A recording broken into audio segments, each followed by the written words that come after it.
अब हम करेंगे मिसलेनियस एक्सरसाइज। तो मिसलेनियस एक्सरसाइज क्या दे रखी है, find the area under the given curve and given lines. तो यहाँ पे एक कर्व दे रखा है और लाइंस दे रखी है, इनके बीच का हमें एरिया फाइंड करना है। तो क्या करना है, सिंपल, ये हमारी लिमिट दे रखी है, ये कर्व दे रखा है, तो एरिया आ जाएगा ए वाले का area A is equal to integration 1 to 2 y dx। 1 to 2 y की वैल्यू रख दो, x square d x, integration कर देंगे x³ अपॉन 3 1 to 2। लिमिट रखो अपर वाली पहले, तो 2³ यानी 8/3 माइनस 1 रखो 1/3, 8 में से 1 गया 7/3, ये हमारा आंसर हो जाएगा। बी वाला देखो, यहाँ पे एरिया इसको हम A1 मान लेते हैं, ये A2 मान लेते हैं। यहाँ पे लिमिट दे रखी है 1 to 5 और y dx 1 to 5, y दे रखा है x⁴ dx, y सीधे इंटीग्रेशन कर देते हैं x⁵5/5 1 to 5। यहाँ पे अपर लिमिट रखेंगे तो 5⁵5/5 माइनस 1/5। यहाँ पे ये 5⁴ बचेगा, तो 5⁴ अपॉन नहीं बचेगा, माइनस 1/5।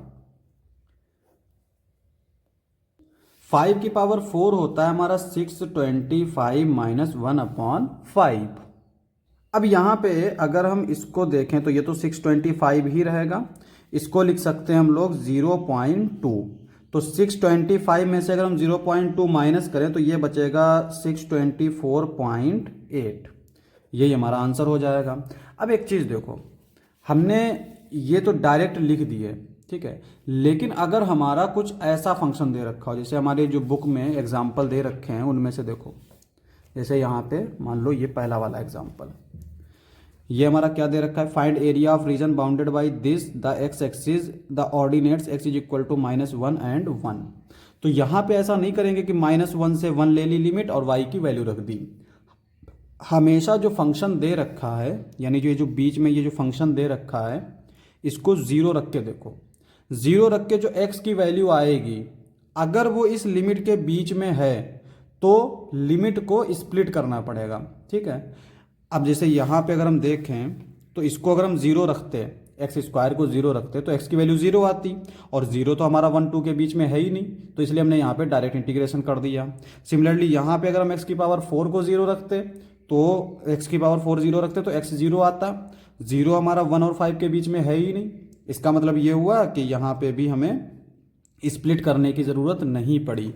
लेकिन अगर हम इसको 0 रखेंगे 3x + 2, इसको जब 0 रखेंगे तो x की वैल्यू आएगी -2/3, और -2/3 इन दोनों के बीच में है, तो इसलिए यहाँ पे लिमिट को स्प्लिट करना पड़ेगा। देखो लिमिट स्प्लिट हुई ना, -1 से -2/3, फिर -2/3 से 1। अब यहाँ पे एक तरफ मॉड लिया, एक तरफ मॉड नहीं लिया। तो मॉड इसलिए लिया है क्योंकि ये एरिया जो आएगा ये निगेटिव में आएगा, और एरिया निगेटिव में हो नहीं सकता, इसलिए मॉड ले लेते हैं, और ये एरिया पॉजिटिव ही रहेगा, इसलिए इसमें मॉड लेने की ज़रूरत नहीं पड़ी। दूसरी चीज़, अब हमें ये तो पता नहीं, चलो यहाँ पे इन्होंने फिगर बना दिया तो हमने यहाँ पे देख लिया कि ये नीचे है तो मॉड ले लिया। लेकिन अगर ये फिगर ना बना हो तो, या हम बना ना पाएँ, ठीक है, तो हम क्या करेंगे, सब में मॉड ले लेंगे। लिमिट स्प्लिट करना कैसे होगा, इसको 0 रखेंगे, 0 रखने के बाद जो जो पॉइंट आएंगे वहाँ लिमिट स्प्लिट कर दो, और उसके बाद में सब पे मॉड ले लो, इस पे भी मॉड ले लो, इस पे भी मॉड ले लो। इसने इस पे मॉड नहीं लिया, लेकिन हम कह रहे हैं इस पे भी ले लो, ताकि जो है तुम्हें गलती ना हो तुमसे। तो इस तरह से फिर इंटीग्रेशन करके वैल्यू निकाल लेंगे। सिमिलरली यहाँ पे देखो क्या करते हैं हम लोग, इसको 0 रखते हैं, तो cos x को अगर हम 0 रखेंगे तो ये किस किस पॉइंट पे 0 होता है, 0 2 पाई के बीच में ये होता है π/2 और 3π/2 पे 0। इसका मतलब इसकी जो लिमिट होगी वो दो जगह स्प्लिट होगी, पहले 0 से π/2, फिर π/2 से 3π/2, फिर 3π/2 से 2 पाई। अब इसमें ये वाला रीजन जो है वो निगेटिव है, ये तो हमने फिगर में देख लिया, लेकिन हमने तुम्हें बताया ना कि सारे जितने भी एरिया आ रहे हैं, ये वाला ये वाला ये वाला, सब पे मॉड ले लो। जब सब पे मॉड ले लोगे तो कन्फ्यूजन होगा ही नहीं। तो यहाँ पे इस तरह से हम लोग इसकी लिमिट फाइंड कर सकते हैं। तो यहाँ पे जब भी हम एरिया फाइंड करेंगे तो जो फंक्शन दे रखा हो, यानी जो वाई दे रखा हो, उसको ज़ीरो रखना है। ज़ीरो रखने के बाद जो पॉइंट्स आएंगे उन पॉइंट्स पे लिमिट को स्प्लिट कर देना है, ताकि जो है हमारा आंसर गड़बड़ ना करें। ठीक है, करेंगे question number 2। Sketch the graph of y is equal to mod x plus 3 and evaluate this. अब यहाँ पे कह रहा है कि स्केच करो। स्केच मतलब पहले बनाओ, तो जब स्केच करने बोलेगा तो बनाना पड़ेगा। देखो स्केच कैसे करते हैं। देखो मॉड x का तो हमें पता है, सिंपल v होता है, इस तरह से याद कर लो कि ये मॉड x का ग्राफ है। ठीक है, अब हमें चाहिए क्या है कि ये जो नीचे पॉइंट है ये कहाँ पे जाएगा। तो यहाँ पे इसको अगर हमें ढूंढना है तो इसको हम जीरो रखेंगे, यानी x प्लस 3 को जीरो रखेंगे। तो x प्लस 3 को जब जीरो रखेंगे तो ये क्या आएगा, x इज इक्वल टू -3। तो यहाँ पे ये आएगा हमारा, मान लो -3। तो इसका जो ग्राफ है वो बन जाएगा इस तरह से। ठीक है, ये बन गया। अब यहाँ पे जो लिमिट दे रखी है -6 से 0, तो यहाँ पे देखो ये 0 से -3, फिर -3 से -3 और चलेंगे तो मिलेगा -6। अब यहाँ पे ये हो गया ये वाला रीजन, ये हो गया ये वाला रीजन। तो ये जो रीजन है और ये जो रीजन है ये क्या होंगे, इक्वल। यानी ये अगर a है तो ये भी a होगा। तो मतलब ये है कि अगर या तो हम ये एरिया फाइंड कर ले या ये एरिया फाइंड कर ले और उसका 2 गुना कर दें, तो वही हमारा आंसर आ जाएगा। तो यहाँ पे जो एरिया होगा, टोटल एरिया, तो ये आ जाएगा हमारा, ये -6 से 0 मॉड x प्लस 3 दे रखा है। ये आ जाएगा हमारा -3 से 0 2 टाइम्स, और ताकि आंसर निगेटिव ना है इसलिए हम पूरे पे मॉड ले लेते हैं। ये वाला मॉड हट जाएगा, ये आ जाएगा 2 बाहर, इसका इंटीग्रेशन करेंगे तो ये आ जाएगा x²/2 plus 3x, limit put करेंगे -3 से 0 इस तरह से। अपर लिमिट रखेंगे तो ये आ जाएगा 2 टाइम्स, ये भी 0 ये भी 0, तो ये तो 0 आ गया, माइनस लोअर लिमिट पुट करेंगे 3 3 ज़ा 9/2, यहाँ पुट करेंगे 3 3 ज़ा 9। मॉड है तो ये निगेटिव है, ये पॉजिटिव हो जाएगा, या फिर अंदर मल्टीप्लाई कर देंगे तो ये आ जाएगा 9 - 9/2, और इसको क्रॉस मल्टीप्लाई कर देंगे 2 9 ज़ा 18, 18 में से 9 जाएगा तो 9 बचेगा, 2 बाहर, 9/2, 2 से 2 कैंसिल यानी 9, और ये हमारा आंसर हो जाएगा। अब हम करेंगे क्वेश्चन नंबर 3। तो क्वेश्चन नंबर 3 क्या दे रखा है, find the area bounded by the curve y is equal to sin x between x is equal to 0 and x is equal to 2π। ठीक है, हमें क्या करना है, एरिया फाइंड करना है। अब देखो एरिया जो होता है वो होता है हमारा 0 से 2π y dx। ठीक है, अब यहाँ पे इसको हम लोग लिख सकते हैं, y की वैल्यू रख देंगे sin x dx। देखो जब भी एरिया फाइंड करेंगे तो इसको हम लोग 0 रख के देखेंगे कि किस किस पॉइंट पे ये वाला फंक्शन जो है 0 हो रहा है, यानी y को हम लोग 0 रख के देखेंगे।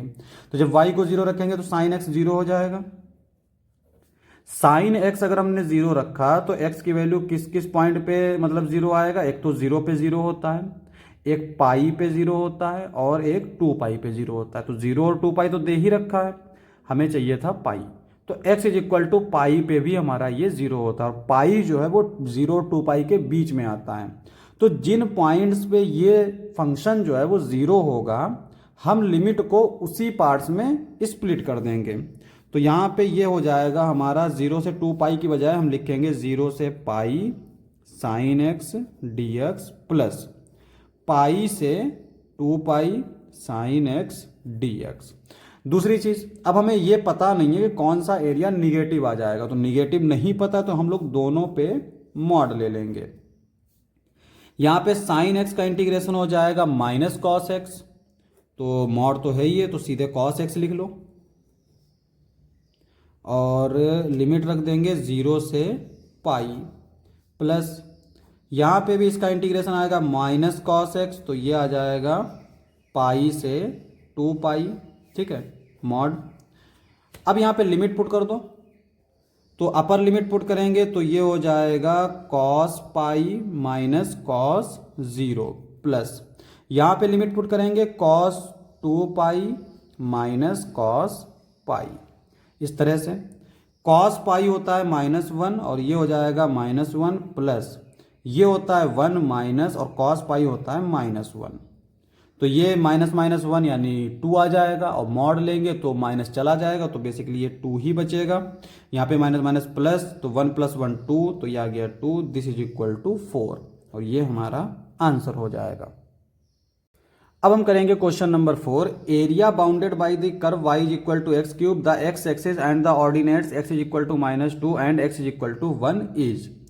हमारा एक ऑब्जेक्टिव टाइप क्वेश्चन है, तो एरिया हमारा ए क्या आएगा, -2 से 1 y dx, -2 से 1 y की वैल्यू हमारी x क्यूब है dx। अब हमारा अगर जिस पॉइंट पे ये 0 हो रहा है, एक्स क्यूब कब 0 होता है, x इज इक्वल टू 0 पे, तो जिन जिन पॉइंट्स पे ये 0 होगा उसी पॉइंट्स पे हम इस लिमिट को स्प्लिट कर देंगे। तो यहाँ पे अगर हम देखें तो x क्यूब जो है ये 0 होगा जब x इज इक्वल टू 0 हो, तो इसका मतलब हम इस लिमिट को ऐसे लिख सकते हैं -2 से 0 एक्स क्यूब dx प्लस 0 से 1 एक्स क्यूब dx। अब एक चीज देखो, हम इसको रख के 0 तो पुट कर ही, मतलब 0 पुट करके x की वैल्यू तो निकालेंगे ही। अब अगर हमारी वो जो वैल्यू है वो इस लिमिट के अंदर नहीं आ रही है तो हमें कोई दिक्कत नहीं, तो डायरेक्ट हम इंटीग्रेशन करेंगे, लिमिट रख देंगे। लेकिन अगर आ रही है तो हम उसको पहले स्प्लिट करेंगे। अब यहाँ पे हमें पता नहीं है कि कौन सा एरिया निगेटिव आ जाएगा, कौन सा पॉजिटिव आ जाएगा, क्योंकि अगर इसमें से एक भी निगेटिव हो गया तो पॉजिटिव में से सब्ट्रैक्ट हो जाएगा। तो हम लोग अलग अलग टर्म पे मॉड ले लेंगे ताकि सारे जो एरिया हैं वो पॉजिटिव ही रहें। तो इसका इंटीग्रेशन हो जाएगा x की पावर 4/4, लिमिट पुट कर देंगे हम लोग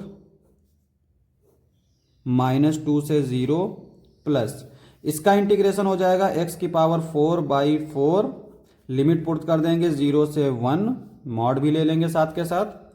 यहाँ पे अपर लिमिट पुट करेंगे तो यह आ जाएगा 0 और लोअर लिमिट पुट करेंगे तो माइनस का -2 की पावर 4 क्या हो जाएगा 16/4 प्लस अपर लिमिट पुट करेंगे 1/4 -0, लोअर लिमिट पुट करेंगे तो 0 ही आएगा। ये हो जाएगा 16/4 और ये आ जाएगा 1/4, तो 16 में 1 ऐड करेंगे 17/4, तो ऑप्शन डी जो है वो करेक्ट हो जाएगा।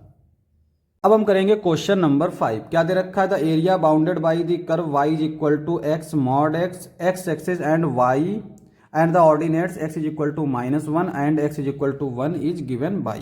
तो यहाँ पे हमें एक कर्व ये दे रखा है और इसकी जो लिमिट दे रखी है वो -1 से 1 दे रखी है।